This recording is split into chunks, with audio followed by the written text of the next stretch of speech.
नमस्कार शेतकरी मित्रांनो, हा आहे आपला मकाचा प्लॉट ज्याला 45 दिवस पूर्ण झालेले.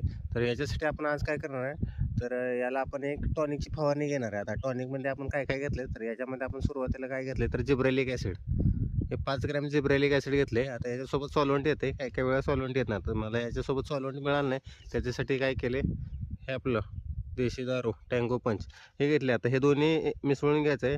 जे जिब्रेलिक ॲसिड आहे, जी आहे, तर आपलं ते त्याच्यामध्ये व्यवस्थित मिसळते. त्याच्यानंतर ती काय करायचं, आपल्या 200 लिटर पाण्यामध्ये ओतून द्यायचं. आता हे जे पूर्ण आहे कंटेंट, ते 200 लिटर पाण्यासाठी. आणि याच्यासोबत परत आपण दुसरं काय घेतलंय, तर याच्यासोबत आपण लिक्विड नायट्रोजन म्हणजे युरिया, तर हा 32% मधला घेतला. इथे दिसू शकते आपल्याला 32% नायट्रोजन आहे. तर याच्यामध्ये दोन येतात, 16% आणि 32%. चांगल्या रिझल्टसाठी आपण काय केलंय, 32% याचा वापर केलाय.